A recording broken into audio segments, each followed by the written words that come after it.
अंशुल जी बरसाना से। राधा वल्लभ शेरवंश गुरुदेव, आपके चरणों में दास का कोटि कोटि प्रणाम। हे गुरुदेव, आपकी कृपा से बरसाना वास कर रहा हूँ और आपकी आज्ञा अनुसार नाम जप का भी प्रयास कर रहा हूँ। हे भगवान, आपके श्री वचनों के बल पर मैं अपने मन के विचारों से लड़ पाता हूँ, परंतु मन की एक वृत्ति मुझे बार बार परास्त कर देती है, वो है मोबाइल में समय बर्बाद करना। धाम वास करके मैं ऑफिस के सभी कार्य मोबाइल का उपयोग करना ही पड़ता है, पर जैसे ही काम खत्म होता है फिर भी मोबाइल पे प्रपंच क्योंकि नाम में प्रीति नहीं है।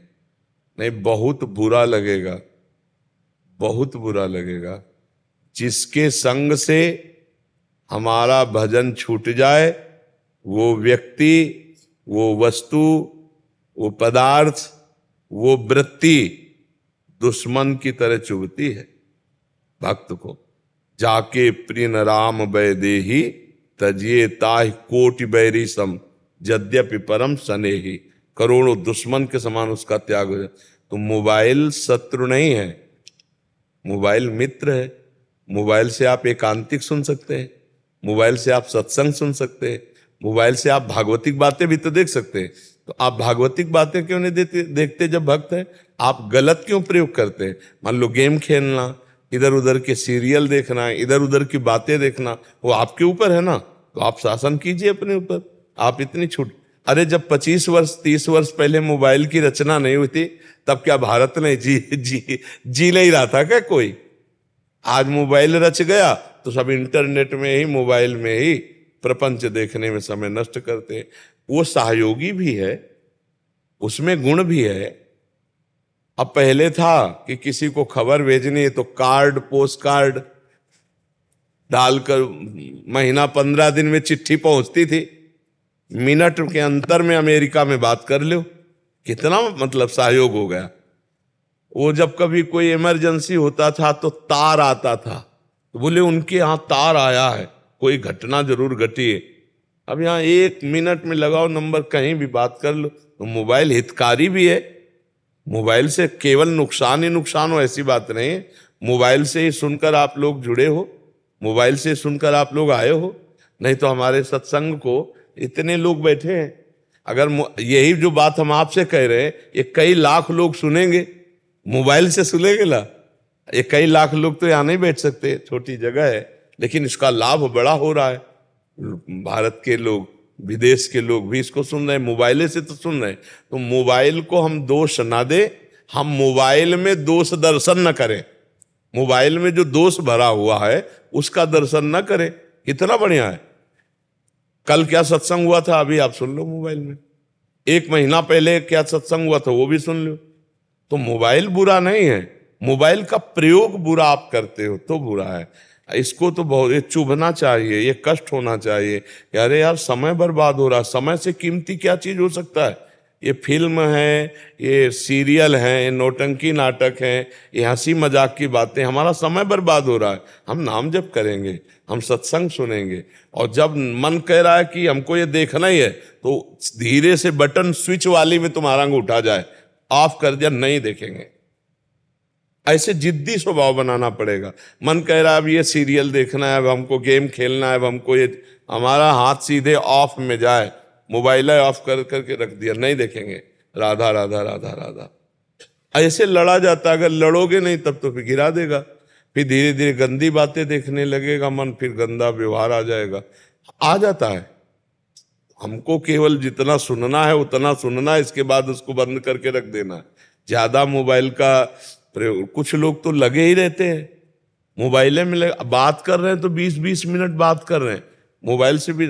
आवश्यक बात बोलो, इसके बाद बंद, राधे श्याम। तो हमें लगता है कि मोबाइल दोषी ही नहीं है, गुण भी है उसमें। गुण को स्वीकार कर लो, दोष का त्याग कर लो। हाँ, बढ़िया बात है। आप वैसे बहुत साधक के लिए महाराज जी बहुत एक दुश्मन की तरह हो गया हमारे जी। हाँ, सबसे बड़ा दुश्मन हो गया हमारे जी। बाहर के संग से बच सकते हैं, बट इतना प्रपंच हो गए, रील्स वगैरह इंस्टाग्राम आदि, हमसे बच्चे मिलते रहते तो एक रील में घुस गए तो देखो, एक दृश्य अजामिल ने देखा जंगल में, बस उसी दृश्य ने अजामिल को व्यभिचारी बना दिया। अब मोबाइल में हर दृश्य है, आप जो सर्च करो वो सब आ जाएगा।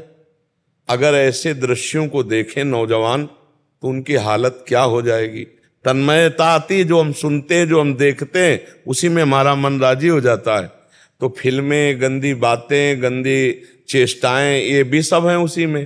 तो जो ऐसे देखते हैं, अपने भारत की फिल्मों में तो कुछ मर्यादाएं थी। अब धीरे धीरे कोई ऐसा सीरियल नहीं जिसमें गंदी बात न दिखाई जाए, कोई ऐसा सीरियल नाटक नहीं जिसमें गंदी क्रिया को एक सीमा तक न दिखाया जाए। अब वो नए नए बच्चे बच्चियां, परिवार के सदस्य सब अब वही दिमाग में भरा कि यही सुख है। और अब वो उसको और खुला सर्च करें तो विदेशों में खुला बातें हैं, अपने यहाँ तो थोड़ा मर्यादा भी है। अब वो जब विदेशी बातें देखेंगे तो दिमाग में वही भोग वासनाएं जागृत होंगी और साधक नष्ट हो जाता, बहुत बुरी तरह नष्ट हो जाता है। आज साधुता बचाना बहुत कठिन है, क्योंकि आहार गलत और व्यवहार गलत। जिससे बचने के लिए हम बाबा जी बने, किससे बचने के लिए? संबंधों से, प्रपंच से, संसार से, और वो सब उसी में भरा हुआ है। न जाने कितने फोन नंबर, न जाने कितने से परिचय, न जाने कितनी प्रपंच। तो अब आए थे भजनन को औंटे लाख कपास, यही माया में फिर उसी में फंस गए। चिंतन खाली ने हमने देखा है, कुन्न कुन्न हो रहा है, यहाँ छाती से लगाए हैं मोबाइल, छाती से, वैसे जैसे भगवान की छवि, ऐसे छाती में मोबाइल लगा हुआ है। रात में सो रहे हैं, कानों में वो लगा हुआ है, छाती में मोबाइल रखा हुआ है ऐसे। अब कब भगवान का चिंतन करेंगे? यही तो चिंतन के लिए एकांतिक समय होता है, सोते जागते, उठते बैठते, चलते भगवान। अब चल भी रहे हैं तो मोबाइल नहीं, कितना बहिर्मुख जीवन कर देता है। तो हमें बहुत सावधान रहना, काम उससे जो लेना वो काम लेकर उसका वो स्विच ऑफ कर देना है। बहुत सावधानी की जरूरत है, नहीं मोबाइल से बहुत समय बर्बाद होता है। जैसे आपने जो नियम दिए हुए हैं वो जैसे ही नियम पूरा होता है या उससे अधिक समय मिल जाता है, क्योंकि एकांतवास मिलता है, तो जैसे ही नियम पूरा होता है और मन इतना प्रचंड वेग करता है कि बस अब भले ही 2 मिनट के लिए मोबाइल देख लो कि अब नियम पूरा हो गया है तो अब 2 मिनट के लिए मोबाइल। वैसे एक नियम हम दिया जो कभी पूरा नहीं हो सकता है, हर श्वास नाम जप करना। ये हम सबको दिए कि 11 माला, ये तो प्रारंभिक साधन के लिए है, लेकिन हर श्वास नाम जप करना। ये सत्संग में एकांतिक में, जैसे आपने पूछा तो अभी वो, तो ये नियम पूरा कब करोगे? इसका अभ्यास कब करोगे? नियम सब प्रेम के लिए है। अगर प्रेम न उत्पन्न हुआ तो नियम का मतलब क्या रहा? और जो मंत्र, जो नाम हर समय चलाया जाता है, उसी से प्रेम प्रकट होता है। तो आप खाली बैठने का स्वभाव ही मत रखिए। हमारा नियम है, हमारा श्वास नाम जप करेंगे। हम जिंदगी में माला से जप किया है, गुरु जी ने जब गायत्री अनुष्ठान दिया था और कुछ नियम तक माला लिए। इस बात हमारा जिंदगी में एक ही लक्ष्य रहा है कि हम 1 मिनट भगवान का विस्मरण नहीं होने देंगे, इसलिए माला भी नहीं। उठते बैठते चलते फिरते हर समय नाम, हर समय मंत्र। तो हमें फुर्सत ही नहीं मिली, हमें समय नहीं। तो अभ्यास किया, साउंड चल रहा है, हमारा नाम चल रहा है। तुम्हें बैठकर हम उपदेश कर रहे हैं, हमारा नाम चल रहा है, हम तुम्हारे मस्तक में ही नाम लिख रहे हैं। अभ्यास करना। अगर हम नाम भूल गए, अभी मर गए तो, अभी दिल फेल हो गया तो हमारा जीवन तो बर्बाद हो जाएगा। हर समय भजन, पता नहीं कब मृत्यु आ जाए। थोड़ी देर मनोरंजन करो मन का, किसमें? संतों की बातों में, संतों के संग में। सत्संग चला लिया, एकांतिक सुन लिया, या भगवान की कोई परम पवित्र लीला कथा। जैसे हम कहते हैं कि रामायण आप देख लो, आपकी हानि नहीं होगी। महाभारत देख लो आप, हानि नहीं होगी, क्योंकि उसमें भगवान कृष्णा देख लो, हानि नहीं होगी। उसमें क्या होगा कि बार बार स्मृति आएगी, मेरे भगवान राम जी वैसा ऐसा। भगवान की एन किन प्रकारेण स्मृति आना हमारे लिए मंगलमय। जिस वस्तु व्यक्ति स्थान से भगवान का विस्मरण हो जाए, वो हमारा दुश्मन है, वही माया है, वो हमको भगवान से विमुख कर दे। मैं आपका बहुत कमजोर बच्चा हूँ और बार बार ये इस चीज को लेके मुझे परास्त कर रहा है मेरा मन। बाकी चीजों से तो मैं लड़ पाता हूँ। मैं आपके चरणों में प्रार्थना करता हूँ कि मेरे लिए कोई दंड विधान कर दीजिए कि अगर मैं मोबाइल देखूँ ना तो शायद मेरा ही मन सुधर जाएगा। प्यार और दंड में बड़ा अंतर होता है। दंड में भयवश नहीं होता, प्यार में एक प्रेम का अपना प्रभाव होता है। हमारी प्रियाजू के अधीन लालजू प्रेम के वशीभूत है। प्रेम का बहुत बड़ा भय होता है कि अगर मैं अपने गुरुदेव, अपने प्रिय से के विरोध में चलूंगा तो मुझे कभी प्रीति नहीं प्राप्त होगी उनकी।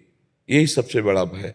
प्रीति का भय बड़ा होता है कि हमारे द्वारा एक भी मिनट अब व्यर्थ नहीं जाना चाहिए, क्योंकि हमने जीवन गुरुदेव को दे दिया।